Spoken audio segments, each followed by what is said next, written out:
அரங்கத்தில் அமர்ந்திருக்கும் அனைத்து கவிதை உள்ளங்களுக்கும் முதற்கண் வணக்கம். சிறப்புரையெல்லாம் ஒன்றும் இல்லை, அவ்வளோ எனக்கு பேச வராது. ஒரு வரி தான் ஞாபகத்துக்கு வருது. எப்போதுமே படித்தான் இந்த வாழ்வு, வாய்ப்பேச இயலாதவனையே சிறப்புரையாற்ற அழைக்கிறதுமா. அந்த மாதிரி தானா மிக ஒரு மகிழ்வான ஒரு தருணம். இளம் படைப்பாளிகள் வந்து இப்போ இவ்வளவு கூட்டத்தை, இது நான் கூட்டம் பெருங்கூட்டம் இது ஆக்சுவலாக இலக்கிய நிகழ்வில் இவ்வளோ ஆட்கள் நான் பார்த்ததே இல்லை. உண்மையிலே எனக்கு ரொம்ப மிகப்பெரிய ஒரு சந்தோஷமான ஒரு தருணம். அப்புறம் சைமன் என்னை மாதிரி கூப்பிடும்போது வந்து நான் வரமாட்டேன்னு தான் சொன்னேன். நம்ம வேணாங்க கேட்கும்போது நான் தேங்காய் மாதிரிடா டப்புன்னு உடச்சி பேசுவேன். எனக்கு பெரும்பாலான இலக்கிய கூட்டங்கள் வந்து இந்த வெண்டைக்காய் மாதிரி வளவள குழப்பல பேசுவாங்க. ஸோ உனது வெண்டை செடியிலேருந்து இந்த தென்னை மரம் மிக உயரம்டா அப்படின்னு உடைக்கும் சத்தம் பேர் எல்லாருக்கும் பிடிப்பதும் இல்லை என்று சொன்னபோது எனக்கு ரொம்ப பிடிக்கணும். நீங்கள் வந்து வரங்க ஒன்றும் பிரச்சனை இல்லை அப்படின்ட்டு. இங்கே இந்த எழுத்து வருகிற அந்த இளங்கோச்சில் அந்த தொகை நான் ஏற்கனவே அந்த பிடிஎஃப்ல நான் வாசிச்சிருக்கேன். மிஞ்சி போனால் என்னோட மூத்த பையனோட 1 வயசு 2 வயசு கூட தான் அந்த பசங்க இருக்காங்க. அதுவும் என் பிள்ளைகள் மாதிரி தான். அதனால் ஒரு தகப்பனுடைய வார்த்தைகளாக கூட நீங்கள் எடுத்துக்கொள்ளலாம். நான் எடுத்து குழந்தைகளிடம் நான் ஒரு நண்பனை போலத்தான் பழக வேண்டும் என்பது அன்றைக்கி ஒரு நண்பனுடைய சொற்களாகவும் எடுத்துக்கலாம். எங்கே அறிவு ஏதாவது அட்வைஸ் பண்ணுங்கண்ணான்னு சொல்லும்போது வந்து உலகத்திலே ஒரு மனுஷனுக்கு ரொம்ப பிடிச்ச விஷயம் அட்வைஸ் பண்ணுறது. அது ரொம்ப பெரிய பயங்கரமாக வெறுக்கிற விஷயம் அதை கேட்குறது. நான் இதை ரெண்டுமே செய்ய மாட்டேன். அது எனக்கு தெரிந்த விஷயங்களை உங்களிடம் பகிர்ந்து கொள்கிறேன். நம்ம எல்லோருமே நான் ஒரு ஷேரிங் தானே. அதில் உங்களுக்கு தேவையானவைகளை நீங்கள் எடுத்துக்கொண்டு விட்டு வரலாம். அதுள்ள ஒரு கேட்க கடவுள் அவசியம். இங்கே அந்த இளம் கவிஞர் அப்படிங்கிற பதமே முதலில் தவறு. கவிஞர்கள் எல்லோருமே இளமையானதில்லை. அதில் என்ன இளங்கவிஞர் கவிஞர் ஒருவனுக்கு மரணமே கிடையாது என்னும் பொழுது மூக்கு மூக்குப்பட்டி எப்படி அவனுக்கு வரும்? நல்ல வாய்ப்பே இல்லை. 50 கவிதைத்தொகுப்புகளை ஒரு கவிஞர் வெளியிட்டிருந்தாலுமே கூட 51வது கவிதைத்தொகுப்பை அவர் வெளியிடுகிற போது புதியதை தானே எழுத வருகிறார். தெண்டுல்கர் கேட்கும்போது எனக்கு ஒவ்வொரு மேட்சுமே புது மேட்ச்னு சொல்கிறாங்க. அங்கே தான் விஷயம். இது நம்மளே எடுத்துக்கிறோங்க. இந்த ஜூலை முடிஞ்சதுன்னா கண்மணியனுக்கு 25 கம்ப்ளீட் ஆகிடுது. நான் அவ்வளோ பொய்யெல்லாம் சொல்ல மாட்டேன். எனக்கு 21 ஆரம்பிக்குது, அவ்வளோ விஷயம். அதனால் ஏஜ் தோனி சொல்கிற மாதிரி ஏஜ் இஸ் மீ நம்பர், அது மேட்டரில். ஆனால் இங்கே முக்கியமாக பதிவு செய்யக்கூடிய ஒரு விஷயம் என்னவென்று சொன்னால் 2 விஷயங்கள் வேணும் ஒரு படைப்பாளிக்கு. அதுக்கு அவங்க எந்த வகைமையாக வேண்டுமானாலும் இருக்கட்டும். ஒன்று வாழ்வு அனுபவம் அல்லது வாசிப்பு அனுபவம். 2க்குமே இட் டேக்ஸ் டைம். அப்பொழுது தான் ஒரு 12வது வகுப்போ அல்லது ஒரு இளங்கலை பட்டத்தை முடித்து கொண்டு வருகிற பொழுது அந்த வாலிபனுக்கு என்ன விதமான அனுபவங்கள் இருந்துவிட முடியும். ஆனால் வெறுமனே அந்த ஸ்கூல்லேருந்து அப்போ தான் வெளியே வரோம். ஏதோ நான் எல்லோரும் எதை எந்த உந்துதலினால் வந்து நாம் கவிதை எழுத வேண்டும் என்று வருகிறோம்னா தெரியாது. அவனுக்கு எல்லா வாழ்வு அனுபவங்களையும் வாழ்விலிருந்தே எடுத்துக்கொள்ள முடியுமா என்றால் ஒரு பிறவி காணாது. ஸோ அந்த அளவுக்கு மரணம் குறித்து நான் ஒரு கவிதை எழுத வேண்டும் என்றால் நான் இறந்து போயிருக்கு தான் வேண்டும் என்ற கட்டாயம் அல்லவா? அதை போல வாழ்நாள் காணாது என்பதற்காக தான் இலக்கியம் படைக்கப்பட்டது. எல்லா அனுபவங்களையும் ஒருத்தன் அனுபவித்து தானே வாழ்ந்து தான் அனுபவித்துக் கொள்ள வேண்டும் என்பதை சாத்தியம் கிடையாது இலக்கியம் வைத்து. ஸோ இங்கே இலக்கியம் வாசிப்பதற்கு என்றாலும் அவனுக்கு வயசு காணாது. என் வரையில் 20 ஒருவன் கவிதை எழுதிவிடவே முடியாது. கவிதை போன்று இருக்குமே தவிர அது கவிதை இருக்காது. அவனுக்கு என்ன தெரியும்? அதுதான் விஷயம். சின்ன பையங்க அவங்க, என் பிள்ளைகள். அவங்க என்ன தெரியும்? ஐவலியவும் ஏனை உயிர் வரின் வவும் முன் இவ்விருமையும் உயிர் வரின் உடம்பெரும் மெய்யென்றாகவும் அவங்க புரியுங்க. நான் போயாண்டோம். இங்கே உள்ள ஜென்ரேஷன் இப்போ 2000களின் குழந்தைகள் they have to prepare a lot. ஆனால் டக்குன்னே அவங்க வந்துடுறாங்க. அது எப்படின்னு எனக்கு தெரியல. அது எப்படி அந்த பாடுபொருட்கள் ஒரு கவிதைக்கான கரு உங்களிடம் வரும்பொழுது எதை நீங்கள் பாடுபொருளாக எடுத்துக்கொள்வீர்கள்? அதுக்கான வார்த்தைகள் உங்களுடைய சொற்களஞ்சியங்களில் எவ்வளவு இருக்கின்றன? ஸோ வாசிப்பு தான் இதுக்கான ஒரே சொல்யூஷன். கவிதை என்பது வரம், வாசிப்பே அது பெறுவது கனத்தாலும் இல்லை என்றால் இது நான் நிகழவே நிகழ. பெரும் படைப்பாளர்கள் இருக்கிறார், பிஆர் அரக்கர்கள் இருக்கிறார். நம்ம கவிதையிலேருந்து ஆரம்பிப்போம். புது கவிதையினுடைய பிதாமகனா பிச்சமூர்த்தி, ஆத்மானா, இதே வரிசையாக வரும். பாரதி, ஞானபுத்தன், கல்யாணிஜி, நிறைய மனுஷபுத்திரன் வரைக்கும் நிறைய ஏகப்பட்டது கவிதைகள். இவை இத்தனை பேர், இவங்கெல்லாம் பேரரக்கர்கள். இவங்க எத்தனை பேரை நம்ம வாசிச்சிருக்கோம்? என் பிள்ளைகள் வாசிச்சிருக்கிறது. எத்தனை பேருடைய பேர் தெரியும்? இலக்கியம் நாவல் சிறுகதை வகைக்குள்ளே போகும். இன்னொன்று சொல்லிக்கிறேன் அதுக்கு முன்னாடியே, ஒரு சிறுகதை ஆசிரியனுக்கு வந்து கவிதை கொடுத்து ஞானம் இருக்க வேண்டிய கட்டாயம் கிடையாது. ஒரு கட்டுரையாளனுக்கும் வந்து கவிதை கொடுத்து ஞானம் இருக்க வேண்டிய கட்டாயம் கிடையாது. ஆனால் பன்முகப்பட்ட வாசிப்பும் பலதரப்பட்ட துறைகளை சேர்ந்த அறிவும் ஒரு கவிஞன் கண்டிப்பாக இருந்தே ஆகணும். ஓவியம் குறித்தும் இசை குறித்து கூட அவனுக்கு தெரிஞ்சிருக்க மாட்டோம். ஓவியம் என்பது தூரிகையால் எழுதப்படுகிற கவிதை. கவிதை என்பது பேனாவால் வரையப்படுகிற ஓவியம். வண்ணங்களை குறித்த ஞானம் இல்லாமல் எப்படி ஒரு கவிதை நீங்கள் படிப்பீர்கள் என்று எனக்கு விளங்கவே இல்லை. இதை என் பிள்ளைகள் வந்து அவங்க தன்னை வளர்த்துக் கொள்ள வேண்டும் என்பதை தான் நான் சொல்கிறேன். இது யாருமே எந்த மேடையிலும் சொல்கிறேன். இது எப்படி கணிந்து கொள்ளலாம் என்று தெரியல. எட்வின் சார் பாச சொல்லணும்னா, என் பிள்ளை அப்பத்தை கேட்கிற போது நான் அவனுக்கு கல்லை கொடுக்கக்கூடாது அல்லவா, மீனை கேட்கிற போது பாம்பை கொடுக்கக்கூடாது அல்லவா? இதை ஏன் செய்ய தவறுகிறோம் என்று எனக்கு தெரியவில்லை. ஒரு மேடை ஒரு கவிதை புத்தகம் வெளியிடும் என்றால் அதை பாராட்டி மட்டும் தான் பேச வேண்டுமா என்ன? ஒரு பாராதி கவிதையை கொண்டு வந்து என் சகோதரனிடம் நீட்டுகிற போது நான் அவனை கடிந்து கொள்ளவில்லை என்றால் அது என்ன பேரன்பினுடைய ஆக்ரோஷ வடிவம் தான் அது. அவன் தன்னை தெரிந்து கொள்வான். ஒன்றுமற்றதை நான் கவிதையாக மேடையில் ஏற்றுகிற போது அவன் இதுதான் கவிதை போல என்று நினைத்துக் கொள்வானா மாட்டானா? இந்த தவறுகளை எல்லா பெரும்படைப்பாளிகளுமே செய்கிறார்கள். அதற்கும் காரணம் உண்டு. அவர்களிடம் இருக்கிறது பேரன்பு. சமரசம் இலக்கியத்தை சமமாக்கிவிடும். நீங்கள் உண்மையிலேயே அந்த இனப்பட பயணி நீங்கள் விரும்புகிறீங்க, அவன் மேலே வரணும்னு நீங்கள் நினச்சிங்க அப்படின்னா இது கவிதை கிடையாது. அவன்கிட்ட சொல்லுங்க. நீங்கள் அவனுக்கு புரிய வைங்க. தம்பி இன்னும் கொஞ்சம் படிக்கணும்டாடி, காய் இன்னும் கனியவில்லை. ஆக்சுவலாக பார்த்தா அது பிஞ்சு தான், காய் கூட ஆகல. பிஞ்சு எப்படி நேராக கனியாக மாறும்? எல்லா குஞ்சுகளினுள்ளும் ஒரு கனி ஒழிந்திருக்கவே செய்கிறது என்றாலும் காலம் கூடி வராமல் எப்படி கனியும்? அதுவரை காத்திருக்கத்தான் வேண்டும். காமம் குறித்து தெரியுமா? காதல் குறித்து தெரியுமா? விதவைகளின் இரவை குறித்து தெரியுமா? வேலை இல்லாதவரின் பகலை குறித்து தெரியுமா? ரத்தம் குறித்து தெரியுமா? குரோதம் குறித்து தெரியுமா? துரோகம் குறித்து தெரியுமா? என்ன தெரியுமா அவனுக்கு? இப்பொழுதுதானே அவன் உள்ளே வருகிறான். ஏதோ ஒரு உந்தத்தில் வந்து விட்டான். இதற்கு காரணங்கள் இருக்கின்றன. அவனுடைய முன்னோடி எழுத்தாளர் இருக்கிறார்கள் அல்லவா, அவர்கள் இது போன்ற ஒரு பாரியை ஏற்படுத்தி வைத்துவிட்டு அதை வழியாக தான் இவன் வருகிறான். அவர்களுக்கே ஒன்றும் தெரியாது, நான் எழுதுவது இலக்கியம் கிடையாது என்று இறுதி வரை தெரியாமலே இறந்து போன எத்தனையோ ஆத்மாக்கள் நான் பார்த்திருக்கேன். பிறவிஞானம் என்பதை நமக்கு கிடையவே கிடையாது. இளவயது கவிதை பாரதி 12 வயசுல ஏற்றான். மனுஷபுத்திரன் முதல் புக்கு வரும்போது 18 சம்திங் வயசு தான் அவருக்கு. 60 வயதிலே தன்னுடைய முதல் கவிதை தொகை விடுகின்ற ஆட்களும் இருக்கத்தான் செய்கிறார்கள். அது அல்ல இந்த விஷயம். 20 வயதிலேயே நீ அந்த வயது பிரச்சனை இல்லை. அந்த உன்னுடைய அந்த do you have the potential to write a போயிட்டு no, then how can you come? எப்படி முடியுது தெரியல எனக்கு. இதை ஒரு சுய மறுபரிசீலனை செய்து கொள்ள வேண்டும். நம்மை நோக்கி நீள்கின்ற விமர்சனங்களை சுற்றுகளை மிக லாபகமாக நான் கண்மணியன் பக்கம் திருப்பி விட்டு விடுகிறேன். விமர்சனங்களை ஏற்காத மனம் எப்படி தானே திருத்திக் கொள்ளும்? இங்கே விமர்சனங்களை முன்வைப்பதற்கு இவர்கள் ஆஞ்சுகிறார்கள். எனக்கு எந்த விதமான பயன் கிடையாது. அடுத்த ஃபங்க்ஷனுக்கு சைமன் எனக்கு கூப்பிட மாட்டான்னு எனக்கு எல்லாம் தெரியும்.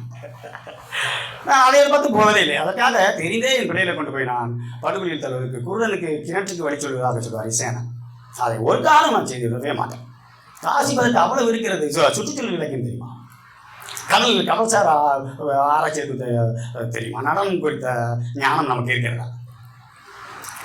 புதிதாக எழுத வந்தவர்கள் மட்டுமே சொல்லவில்லை, நீங்கள் அப்படி புரிந்து கொள்ளக்கூடாது. ஏற்கனவே எழுத வந்திருக்கிறவர்களுக்கு இது குறித்த எந்த ஞானம் கிடையாது. 15 புத்தகங்களை போட்டுவிட்டேன்னு சொன்னால் அவங்க எல்லோருக்கும் எல்லாம் தெரியும் என்று அர்த்தமா? கிடையவே கிடையாது. கடைசியாக தான் ஏற்கனவே சொன்னேன் அல்லவா, கடைசியாக எது கவிதை என்று தெரியாமலேயே அவர்கள் போனது. இன்னும் அயல்க இலக்கியம் பயங்கரமான ஆட்கள். ஜஸ்டின் காக்கர், கேப்ரி காசல் மார்க்கஸ், பாப்லோனோரியா, பெர்பதசன், பயங்கரம். Orhan பாமுக்கு, ஹாரிகி Murakami. நம்ம இங்கேயே படிக்கல. இவங்க இந்த பேரே நிறைவேறி நமக்கு தெரியாது இல்லை. பிறகு எப்படி சாத்தியம்? ஒரு கவிதைக்கான கரு வருகிற போது நீங்கள் எங்கிருந்து உங்கள் வார்த்தைகளை பார்ப்பீர்கள்? யானை என்ற சொல்லுக்கு மட்டுமே 70 பெயர்கள் இருக்கின்றன. கரி என்று எங்கே போடுவது, தண்டாவளம் என்று எங்கே போடுவது, பிடி என்று எங்கே போடுவீர்கள், களிர் என்று எங்கே போடுவீர்கள் என்பது கண்டினியூஸ் வாசிப்புள் தானே முடியும்.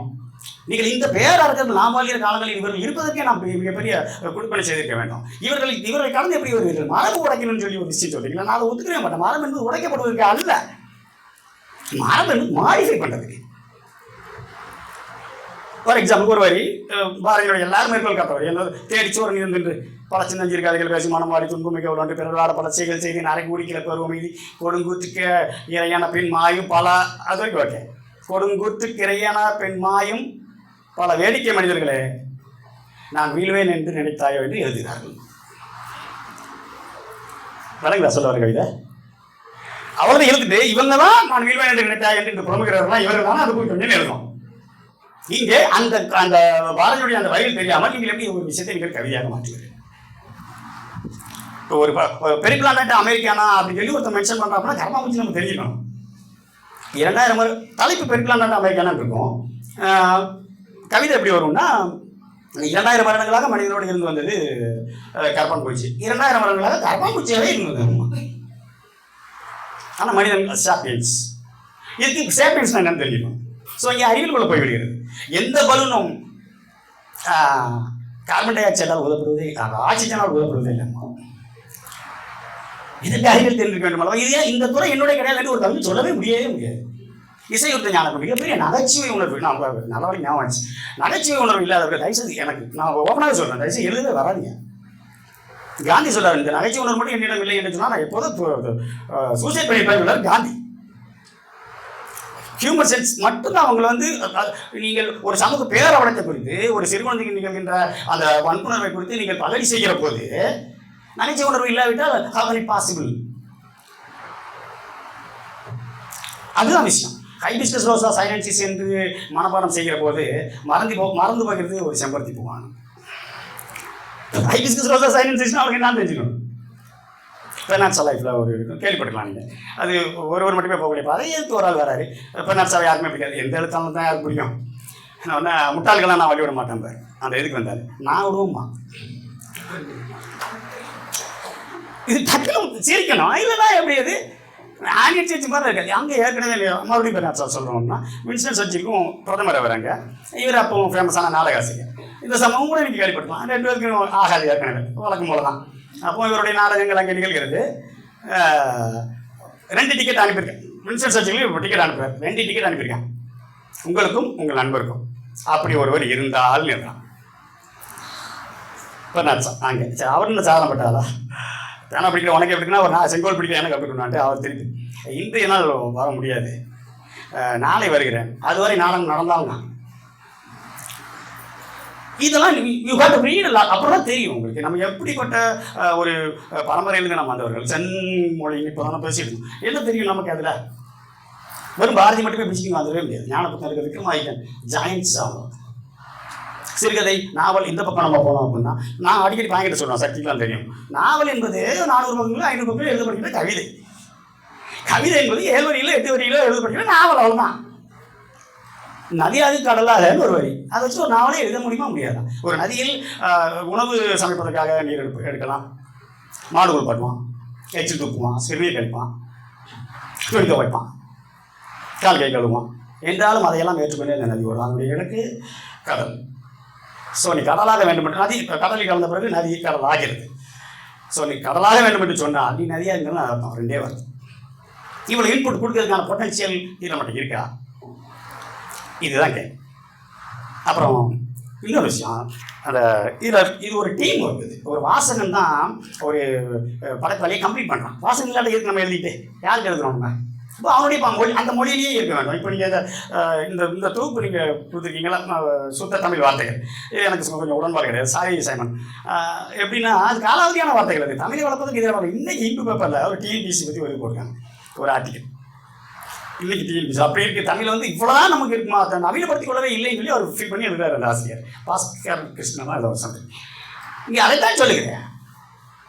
நீங்கள் கூர்மம் என்று சொல்ல இப்போ எப்படி பயன்படுத்துவீர்கள்? நீங்கள் கூர்மம் என்று சொன்னால் ஆமை என்றது எனக்கு பயன்படுத்தினா தெரியாது.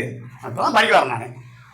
நீங்கள் கூர்மம் என்றும் பிடி என்றும் களிர் என்றும் புறவி என்றும் நீங்கள் சொல்லிங்கன்னா 20 வார்த்தைகளுக்கு குதிரைக்க மாட்டோம்.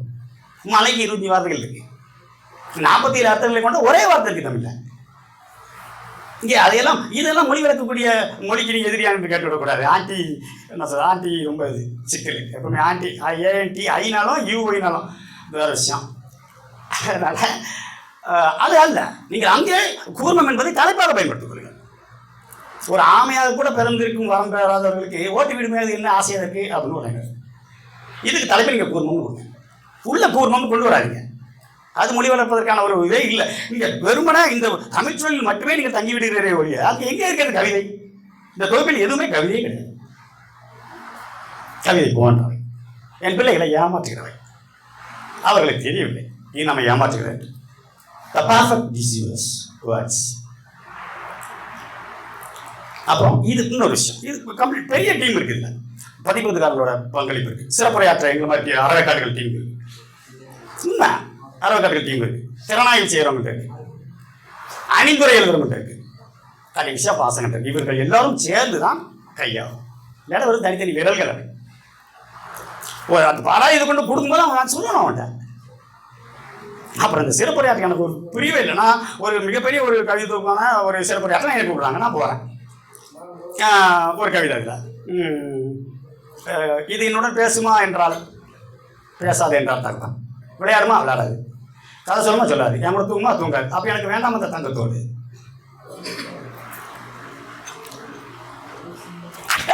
அப்படிங்கிறாங்கள, அந்த அதுதான் ஒரு கவிதை செய்வாங்க. அப்படியே அடுத்த வாரம் இன்னொரு அதே ஒரு சிறப்புரையாற்ற போய் சொல்கிறேன். அங்கே அவ்வளோ பெரிய கடலை யார் கொண்டு வந்துட்டாங்க, அவர்கள் சொட்டினீங்க தை அப்படிங்க. அதையும் நான் பாராட்டி பேசுவேன். விருப்பத்திற்கு ஆளாக்கிற போது இது எது கவிதை எது குப்பை. முந்தைய கவிதை கண்மணி என்னோடது லட்சுமி பெட்டியில். இங்கே வந்திருக்கிறவர்கள் கூத்து புத்தகத்தையோ லட்சுமி பெட்டியையோ என் பேர் எழுதி எத்தனை பேர் நான் வாசித்திருக்கிறோம். நான் வாசிக்கல. சிறப்புரையா how can you face him? அந்த பாயம் இருக்கணும், வாசகன் மேலே ஒரு பாயம் இருக்கணும். 7 அடுக்குகளை கொண்ட ஒரு புத்தக மாதிரி உங்களுக்கு இருக்கிறது என்று சொன்னால், புதிதாக உங்கள் வீட்டுக்கு வருகிறவர் எத்தனை அடுக்குகளை நீங்கள் படித்திருக்கிறீர்கள் என்று கேட்கிற போது நீங்கள் 7 அடுக்குகளில் உள்ள புத்தகங்களை படித்திருக்கலாம். 8வது அந்த மட்டும் நான் படிக்கவில்லை என்று தான் நீங்கள் சொல்ல வேண்டும். 7 நான் படித்திருக்கிறேன் என்று சொல்ல வேண்டாம், நீங்கள் அங்கேயே வீழ்கிறீர்கள் என்று அர்த்தம். நீங்கள் 8வது டிபார்ட்மெண்ட் சொல்லுவாங்க teacher teacher should be a learner தான். அது இங்கே போட்டு writer should be a reader. நீங்கள் யூ ஹாவ் டு படிச்சுட்டே இருக்கணும். பார்த்தோம் இப்போ ஜெயமோகன் 50 வருஷம் வாழ்க்கை முடியுது, எழுத்து வாழ்க்கை முடியுது. கேட்குறாங்க ஒரு கேள்வி, இப்போ ஒரு ஆனந்த வீடு நினைக்கிறேன். அது வந்து எப்படி இது உங்களுக்கு எப்படி பாசிபிள் ஆகுது அப்படின்னா தொடர்ந்து வாசிட்டு இருக்கேன், அவ்வளோதான். ராஜன் மகன் சொல்லி பாலகண்டேசனோட ஒரு அருமையான நாவல், அதுக்கு அணிவரை ராஜன் குரையான எழுதுறாரு. சும்மாவே ராஜன் குரையானா வந்து அவ்வளோ ஈஸியாக நம்ம அணிய முடியாது. பயங்கரமான பேசுகிற பாடுபொருள் வந்து அப்படி அன்றாடம் சொல்லி பெயிண்டூர் எழுதியிருக்காரு. அவர் அணிவரை எழுதுறாரு. அதை சொல்கிறார், இந்த மாதிரி ஒரு நாவல் எழுதிடணும், ஆனால் அதுக்கு நான் கொஞ்சம் இன்னும் நிறைய படிக்கணும். அவருக்கு இப்போ 60 வயசு. ஸோ நீங்கள் ஓடிக்கொண்டே இராதவரை தேங்கி விடுவீர்கள் பிள்ளைகளை. இதைத்தான் நான் சொல்லுவேன். அதுக்கு ஒரு ஃபுல் ஸ்டாப்பே கிடையாது. நீங்கள் கொஞ்சம் திரும்பி பார்க்கும்போது உங்களுக்கு என்ன தெரியும் அப்படின்னு பார்த்தோம்னா ஒன்றுமே தெரியாது. நீங்கள் இத்தனை புத்தகங்களையும் இந்த வேற அறுக்கர்களையும் நீங்கள் தொட்டு கூட பார்க்காது. நீங்கள் உள்ளே வருவது என்னால் ஜீரணிக்கவே முடியவில்லை. உங்களுக்கே தெரியும், கொஞ்ச நாள் கழிச்சு நான் சொன்னால் நானே சம்திங் இஸ் தேர். இவைகள் எல்லாவற்றையும் நீங்கள் படித்துவிட்டால் தான் இலக்கியம் வருமா என்றால் அதுவும் கிடையாது. மற்றும் தன் உண்மை அறிவை மிகவும் எங்கள் தாத்தா, நீ என்னதான் படிச்சிருந்தாலும் உனக்குள்ளே இருக்கிறதா வெளியே வருங்கிறது திருவள்ளுவரோட வாக்கு. இவையெல்லாம் நீங்கள் படித்துக் கொண்டு வருகிற பொழுது எது இலக்கியம் கிடையாது என்று உங்களுக்கு தெரியும். சாத்தானை கண்டுகொள்ளாதவன் ஒரு நாள் கடவுளை கண்டுகொள்ளவே முடியாது. மிக எளிமையாக சொல்ல வேண்டாம், இருள் நின்று ஏது பகல், இருள் தான் எனது இறை. அதுதான் காட்டியது எனக்கு இந்த ஒளியைமா. இம்ப்ரூவ் யுவர் செல்ஃப், அப்டேட்டிங்காக இருங்க. இன்னைக்கு காலையில் கூட ஒன்று வந்துச்சு, அகராதியை புரட்டி பார்த்து நாளெல்லாம் தேடி அலைந்து திக்கி திணறி பைங்கூல் என்று எழுதுகிற போது எழுதுவதற்கு முன்பு ஊறி போய்விட்டது அந்த ஐஸ்கிரீம் ஆகுதுன்னா. ஐஸ்கிரீம்னா பைங்கூல் தானே அந்த தமிழ் பனிக்கூல் அந்த சிக்ஸ் ஏதாச்சும். இது எப்படி இங்கே செட் ஆகுங்க? இங்கே ஐஸ்கிரீம் என்று சொல்ல இங்கே இது வந்து தமிழை கொலை பண்ணுவதாகவும் மொழியை வீழ்த்தி விடுவதாக அல்ல. மனிதனுக்காண்டி தான் மொழி, மொழிக்காண்டி மனிதன் கிடையவே கிடையாது. வறுமொழி முதல்ல வந்து உயிரெழுத்துக்கள் வருகிற பொழுது நிலைமொழியில் வந்து ஓருன்னு தான் வரணும், ஒருன்னு வரக்கூடாது. ஃபார் எக்ஸாம்பிள் ஆமைன்னு இருக்குன்னு வச்சுன்னா ஒரு ஆமைன்னு எழுதக்கூடாது, அது இலக்கண படி தவறு. ஓர் ஆமைன்னு தான் எழுதணும். இது நம்மளால் உடையான் மீசுக்காரு, பழைய மீசுக்காரு ஏங்க ஜெயகாந்தன் கேள்விப்பட்டிருப்பீங்க நினைக்கிறேன். அது ஒரு வீடு ஒரு மனிதன் எழுதிட்டாரு, ஒரு உலகமே எழுதுறாரு, தவறு போயாண்டாரு. கடைசியில் திருத்தவே இல்லை. அப்படிப்பட்ட ஒரு உலகம்னு நீங்க சேர்த்துல எழுதணும். அது சிங்கம் வலு இருக்கிற அதே தமிழில் தான் வலு அமைதியும் இருக்கிறது. பசுமட்டை காணோம் தேடிட்டு இருக்காமா, அழுது பிறகுதான் அதுவே வருது. உடனே ஓடி போய் கட்டி பிடிச்சி எங்க அம்மா வந்துட்டாலாங்க, அது அக்ரினை உயர்தினை போட்டு எப்படி பயன்படுத்தலாம்னு கேட்டான். அந்த பேரன்பின் காரணமாக அந்த வலுவமைதியை யானை என்று நமக்கு இலக்கணம் சொல்கிறது. எத்தனை பேருக்கு தெரியும்? இதை நாம் கற்றுக்கொள்ள வேண்டும், கற்றுக்கொள்ளாமல் வரக்கூடாது. அப்புறம் அந்த துதிபாடிகள்கிட்ட கொஞ்சம் கவனமாக இருக்கேன், ரொம்ப கவனமாக இருக்கேன். அவங்ககிட்ட வர்ணன் நண்பர் ஒரு ஆள் இருக்காரு, மனசு மாதிரி ஸ்டேட்டஸ் பயங்கரமாக இருப்பான். Beware of a flatterer, he feeds you with an empty spoon. வெறுங்கரண்டை ஊட்டுவான் உங்களை பாராட்டுறது. கவிப்பேரின் ஜோதி என்றால் உங்களை சோழி பிடிக்க போறான்னு அர்த்தம். இவ்வளவு பேரையும் நீங்கள் வாசிக்கின்ற பொழுது உங்களுக்கு என்று ஒரு தனி பாதை உங்களுக்கு தெரிய வரும். இது மனுஷனுடைய நடை, இது ஜெயமோகன் அவர்களுடைய பாதை. உங்களுடைய சுயத்தை நீங்கள் கண்டறிகிற பொழுது உங்களுக்கு என்று தனியான ஒரு பாதை நீங்களே உருவாக்கி கொள்ள வேண்டும். எந்த விதமான முன்னுதாரணம் அவங்க வழியாக நீங்கள் வாழும். இப்போ ஏற்கனவே நிறைய இடம் சொல்லுங்க வாங்கிட்டேன். கலி டிப்ரான் சொன்ன மாதிரி வந்து children are born through you, not from you. போயமும் தான், poem sir born through you, உங்கள் வழியாகத்தான் வருகிறது. இவன் ஒரு ஊடகமே தவிர இவனிலிருந்து அது வருவதில்லை. ஸோ ஒவ்வொரு கவிதையும் தந்த நிறைய திரைப்படங்கள் பாருங்க, அயல்மொழி திரைப்படங்கள் நிறைய பாருங்க, அவங்களுடைய அந்த ஸ்க்ரீன் பிளே பாருங்க, அவங்க வே ஆஃப் டெல்லிங் பாருங்க, எல்லாமே சொல்லப்பட்டு விட்டது நண்பர்களே. நீங்கள் அதை மட்டும் நன்றாக நம்பராமே. நான் பழைய சங்க இலக்கியங்கள் எல்லாமே முடிந்தே போய்விட்டது, எல்லாமே சொல்லிவிட்டார்கள். இப்பொழுது என்ன நாம் இங்கே லீடிங் ரைட்டர்ஸ் என்று சொல்லிக் கொண்டு அழைக்கிறவர்கள் செய்கிறது என்ன என்று சொன்னால், ஓல்டு ஒயின் இன் நியூ பாட்டில். ஒயின் இன்னும் நிறைய இருக்கு, பாட்டில் தான் இல்லைங்கிறத நான் சொல்ல வர பாயிண்ட். செல்லாமை உண்டேல் என குறை, மற்ற நீ வாழ்வார் குறைங்க. இந்த மாதிரி ஒரு கவிதையை இன்னும் 2000 வருஷம் ஆச்சு, இப்போ எழுதலை. எனக்கு தெரியும், நான் நிறைய என்னுடைய சிற்றருக்கு எட்டியவரை இன்னும் 2000 வருடங்கள் கழித்தால் கூட இந்த கவிதையை ஒருத்தர் எழுதிவிடவே முடியாது. மாற்ற என்னன்னா, நீ என்னை விட்டு போகல அப்படின்னா என்ன சொல்லு, போற அப்படின்னா நீ திரும்பி வரும்போது எவ்வளோ உயிரோடு போல அவட்ட போய் சொல்லிட்டாங்க. இதை விட ஒரு காதல் கவிதை இதை பீட் பண்ணி எழுத முடியுமா? நான் மனுஷனை பார்த்தா எழுத வந்தேன் என்று சொன்னால் அவரை தாண்டி செல்வது தானே மனுஷனுக்கே பெருமையாக இருக்க முடியும். குட்டி 16 அடி தாண்டுவதானே தாய் வெற்றி. நீங்கள் இங்கேயே தேங்கி கொண்டு நிற்கிறீர்கள் என்று சொன்னால் எப்படி? இன்னும் 20-30 வருடங்களுக்கு இது போன்ற சொற்களை நீங்கள் பயன்படுத்தி கவிதைகளை எழுதி கொண்டிருக்க சொன்னால் இன்னும் 30 வருடங்களுக்கு பின்னால் நீங்கள் எழுதி கொண்டு போய்விடுவீர்கள். நாங்கள் இவ்வளவு சிரமப்பட்டு எழுதி வந்த தேரை பேரவளம் நண்பர்களை 7.5 கோடி மக்கள் இருக்கிற ஒரு நிலத்திலே வெறும் ஒரு 50 பிரதிகளை கொண்டு போய் விற்பதற்கு ஒரு பேராளுமையான ஒரு கவிஞர் படிக்கிற பாடு உங்களுக்கு என்ன தெரியும்? இந்த நிலை எப்படி வந்தது? குப்பைகள் பெருகிவிட்டன. எது கவிதை unable to find. அதுதான் சிக்கலிங்க. ஃப்ரெண்ட் ஒருத்தன் சொல்லுவான், 7 கோடி மக்கள்ல 7 கோடி மக்கள் கவிஞர்கள் மாப்பிள்ள தமிழ்நாட்டில் நம்ம அது ஒருத்தர் 2 பேர் இருந்தான். ஏன் எதையாவது எழுதித்தான் ஆக வேண்டும் என்கிற கட்டாயம்னா, எல்லோருமே மருத்துவர்களாக ஆகிவிட்டால் யாரெல்லாம் நோயாளிகளுங்க? சுய பரிசோதனை, வாசிப்பை தவிர்த்து வேறு எதுவுமே உங்களுக்கு கொடுத்து விடவே முடியாது. It takes time. மறுபடியும் சொல்லுங்கள், தனியே உங்களை நீங்கள் காத்திருங்கள். நீரை கூட நீங்கள் கையில் எடுக்கலாம், அது பனிக்கட்டி அது மாதிரி காத்திருந்தாலும் வரலாம். எது உங்களை எழுத தூண்டுகிறது? சைமன் ஒரு புக் விட்டா நான் ஒரு புக் விட்டவா, சக்தி விட்டானா நான் விட்டுறான், எட்வின் சார் ஒரு புக் விட்டாரா நான் விட்டுறான், கண்மணியில் ஒரு புக் விட்டா, எது புக் இல்லை? அரசு பள்ளிக்கு ஆசிரியராகி வேலைக்கு போகிற ஒரு தன்னுடைய மனைவி கொடுத்து, என் மனைவி வந்து அரசாங்க ஊழியர்னு ஒரு கணவன் சொல்கிறான். நானும் சொல்கிறேன், என் மட்டாடி கவர்மெண்ட் ஸ்டாஃபு, அவன் கம்மாவட்டுக்கு போகிறேன், அதுவும் கவர்மெண்ட் ஸ்டாஃபா. ஊனை உடுக்கி பசியை தின்று இரவை கொண்டு பகலை அசை போட்டு தூக்கத்தை தொலைத்து ஊனை உருக்கி தங்கள் கிடைத்த ஏதேனும் ஒரு ஞானத்தை கீற்ற ஞானத்தை சகமனிதற்கு கொடுத்து விட வேண்டும் என்று நாளெல்லாம் அதற்காக வாழ்வை அர்ப்பணித்துக் கொண்டிருக்கிறான். அவன் எழுதுவதும் கவிதை. +2 முடித்து விட்டு இன்ஜினியரிங் அப்ளை பண்ணிட்டு கவுன்சிலிங்காக வெயிட் பண்ணுற நேரத்தில் ஒருத்தன் எழுதுறதும் கவிதையா? இதுதான் இங்கே முன்வைக்கப்படுகிற கேள்வி. நீங்கள் இப்பொழுது சிறு செடியாக இருக்கிற போதே நீங்கள் இந்த தீய செடியை நீங்கள் பிடித்து எரியாதீர்கள் என்று சொன்னால் அது பெருமரமாக வந்துவிடும். அப்பொழுது உங்களுக்கு கோடரி தேவைப்படும், உங்கள் கைகள் வலிக்கும். நண்பர்களே, உண்மையிலேயே இந்த பிள்ளைகள் மீது உங்களுக்கு பிரியம் இருந்து என்று சொன்னால் இந்த புக் நான் போட மாட்டேன். ப்ரிப்பேர் பண்ணுவோம், இல்லை எதுவுமே கவிதை கிடையாது. அப்போதுதான் உண்மையான பேரன்பு அந்த என் பிள்ளை மேல் நீங்கள் வைக்கிறாய் என்று அர்த்தம். அதை விடுத்து நானும் இளங்கவிஞர்களை மேலே கொண்டு வருகிறேன் என்று சொல்லிக்கொண்டு தவறு, பெரும்பிள்ளை. இது ஒரு அருமையான வாய்ப்பு எனக்கு கொடுத்தது. இதை யாருமே சொல்லவே மாட்டேங்க, அதான் சிக்கல். அப்புறம் இந்த அணிந்துரை எழுதுற மாட்டேன், அது நல்ல அணிந்துரை எழுதுறது அப்படின்னா அவங்களுக்கு ஒரு 40-50 வருட கால வாசிப்பு அனுபவம் அவங்களுக்கு வந்துடும், மனம் கணிந்து விடும், யாரையுமே புண்படுத்தணும்னு நினைக்க மாட்டாங்க. நான் அதான் முதலே சொன்னேன், சமரசம் இலக்கியத்தை ஆக்கி விடும் சமம். நான் என்னுடைய பாராதி குப்பையான கவிதையை கொண்டு போய் அவர்களுக்கு கொடுக்கிற பொழுது, அவர் வாசல் நிற்கிற பொழுது வாசிப்பதே கிடையாது. வாசித்தால் அவருக்கு அந்த புத்தகத்துக்கு அறிவுரை எழுதிவிட முடியாது. தம்பி வேண்டாம் எழுதி கொடுத்து, இதை இந்த பேராளுமைகள் முதலில் நிறுத்த வேண்டும்.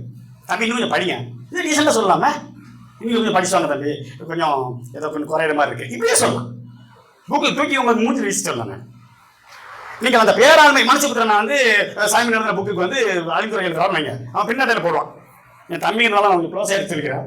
நான் அதை பார்த்துட்டு மனுஷபுத்திரன் அறிஞர்கள் இருக்காரு, இது வாங்குறோம் அப்படின்னா 2 பேர் காலியாக போயிடுவாங்க அந்த இடத்துல.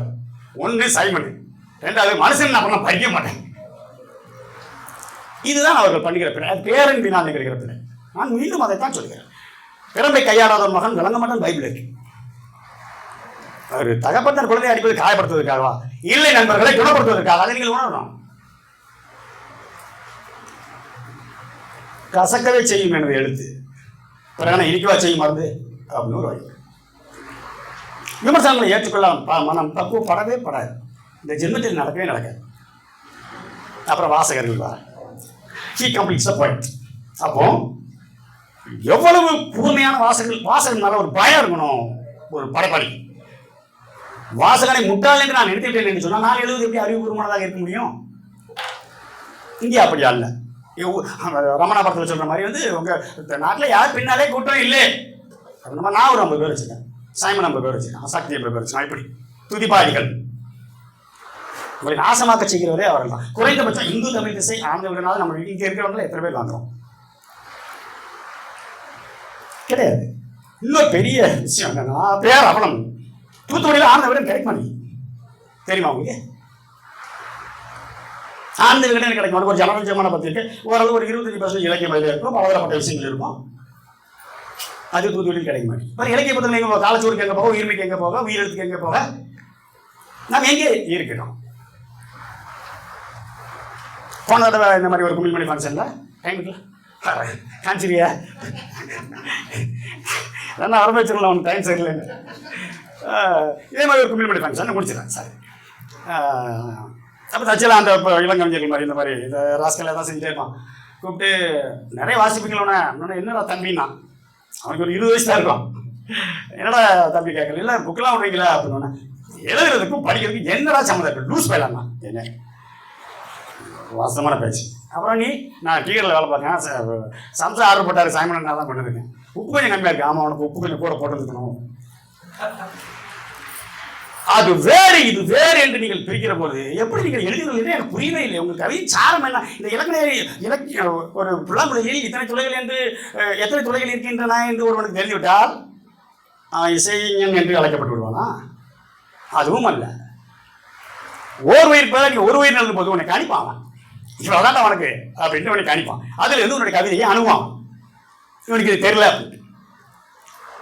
கோயில்னு எழுதக்கூடாது, கோவில்னு எழுதணும். தமிழ் ரூல் படி கோயில் எழுதுனா சாமின்னு ஒன்றும் கண்ணை குத்து போது கிடையாது. ஆனால் யார் என் போன்ற ஒரு வாசிக்கிற பொழுது அவன் அங்கே அதை வச்சு தான் ஒன்று அந்த கண்ணாடி போட்டு தான் நான் உன்னை அணுகுவேன். So improve lot, read lot, நிறைய பண்ணி அதில் மேக்ஸிமம் இனிமேல் என்ன சொல்லுவாங்க, நீங்கள் எழுத தள்ளி போடுங்க. எழுத தள்ளி போட்டே வாங்க, நீங்கள் ஊற போடுங்க. அம்மா சுதாகர் என் ஃப்ரெண்ட் இதான் விஷயம். ஜெயமோகனுடைய முடிச்சுக்கிட்ட தம்பி ஜெயமோகனுடைய அந்த வெண்முரசன் நாவல் உங்களுக்கு தெரியும், 26ஆம் தான் உலகத்தின் மிகப்பெரிய நாவல். அது குறித்த ஒரு விமர்சனத்தை வசந்தரான வைக்கிறாரு ஈகே அப்படிங்கிற புக்கில். அது புக்கு மொத்தம் 600 பக்கம், 300 பக்கம் இந்த வெண்முரசை பற்றி ஒரு நாவல் இல்லைங்கிற மாதிரி ஒரு விமர்சனம் மட்டும் வைக்காரு. மாச்சா 121 புக்கை ரெஃபர் பண்ணிட்டான். ஸோ ஒரு 300 பக்கங்கள் எழுதுவதற்கு நீங்கள் 121 புத்தகங்களை நீங்கள் புரட்டினா தான் அது சாத்தியம். என்ன சொல்லுவாங்க, அவர் 1000 பக்கம் படிச்சா தான் ஒரு 10 பக்கமாவது உங்களுக்கு எழுத முடியும்டாங்கிறாரு. என்ன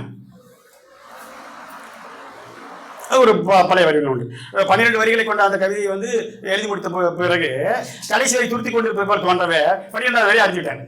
அதே போலவே 11 தோன்றவே அதையும் வெட்டிவிட்டேன். இப்படியே 10, 9 என்று போய் சென்று கடைசி இறுதி வரியிலும் அதே தோன்றவே இறுதி வரையும் நான் எழுதிவிட்டேன். இப்படி தான் அந்த ஒரு நல்ல கவிதை கிடைத்ததுமா. எழுதப்படுவதற்கு முன்பு அந்த வெற்றி வெள்ளை தலைவர் கவிதை இருந்ததுமா. நீ எழுதின போதே கவிதை அடிபட்டு விடுகிறது என்று சொன்னால் இவ்வளவு கேவலமா எழுதணும் நம்ம அப்படின்னா அது எங்க போய் நிற்கலாம் கேள்வி. உங்களுடைய மேலமை தன்மை காண்பிப்பதற்காக படிக்காதீர்கள், உங்களுடைய ஞானத்தை வெளிக்காட்டுவதற்காக படிக்காதீர்கள். சக மனிதன் அந்த மேலமை தன்மை எப்படி இவனிடம் கொண்டு போய் எளிதாக சேர்க்க முடியும் என்பதற்காக படிங்க. துறவி என்று ஏன் என்னிடம் சொல்கிறீர்கள்? நான் பாமரன். குதிரை என்றே சொல்லுங்களேன். தேவயானன் சொன்ன மாதிரி அதே மருந்தாக விசச்செடியில் உண்டு, அதையே விஷம் என்று சொல்லுவாங்க, அதையும் அமுதென்றே சொல்லுவாங்க. மனுஷன் இங்கே இருக்கணும், அகம் பிரியணும். எப்படி பார்ப்பீர்கள்? ஒரு பார்ப்புதுவினருடைய வழி உங்களுக்கு எப்படி தெரியும்? வேலை சோத்து வழி தான் நினைக்காது மத்தியானம் பட்டியாக இருக்கீங்களா? தெரியாது. இதை அப்படித்தான் நீங்கள் அனுப்ப வேண்டும் கிடையாது. இந்த வழியை ஒரு இலக்கிய பிரதியா கொடுத்து விட முடியும். ஒன்று வாங்க, அதுக்கு நிறைய டைம் இருக்கு, முடியாது. அதனால வாசிருங்க. என் வரையில் 70க்கான காலம் அல்ல என்பதை என்னுடைய நிலைப்பாடு. நிறைய வாசிங்க, உள்வாங்குங்க. இவ்வளவு பேரோட படிக்கும்போது உங்களுடைய கூறல் முறை தெரியும். இப்போ எதுவுமே புதுசா இல்லை, வே ஆஃப் டெல்லிங் தான் முக்கியம். எப்படி சொல்கிறோம் என்பதுதான் இப்பொழுது கவிதையை தவிர எல்லாரும் சொல்லிவிட பேரருக்கு அவர்கள் வேட்டையாடி முடித்து தீர்த்த காடுங்கிறார் வைரமுத்து. நாங்கள் வேட்டையாடி முடித்து தீர்த்த காடாங்க, மனம் பெரியது, வேட்டையாடுறதுக்கு இன்னும் இருக்கிறது. இது சைமன் செய்வது என்னது என்று சொன்னால், குட்டி நாயை குட்டி வேலைக்கு போகக்கூடாதா அப்படின்னு பாருங்க ஐயா. என்னன்னு கேட்கும்போது அது அந்த முயல் வரைக்கும் போகுமா? போனோம்னா நம்ம எப்படினாலும் நம்ம வேட்டைக்காரன் பின்னால் தானே ஓடுவோம். நாய்க்குள்ளே ஓடணும்னா புதற்குள்ள அந்த முயலோட போயிடும். எப்படி பிடிச்சிங்க பவர் வேலைக்கு பார்த்தா அந்த அந்த முயல் கூட விளாண்டுட்டு இருப்பது.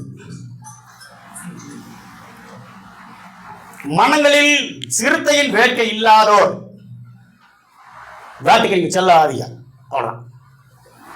ஒரு திமிர் இருக்கணும், பாசன் மேல ஒரு பாயம் இருக்கணும், சுய அறிதல் இருக்கணும். இந்த திமிர் இருந்தால் மட்டும் பேனாவை கையில் பிடிக்கும். இல்லாட்டா இலக்கியத்துக்கு 2 வகையில் சேவை செய்யலாம். பயங்கரமாக எழுதி சேவை செய்யலாம், அது கஷ்டம். ஈஸி, எழுதாமல் இருந்தும் சேவை செய்யலாம். பெரு வாய்ப்புக்கு மிக நன்றி. வணக்கம்.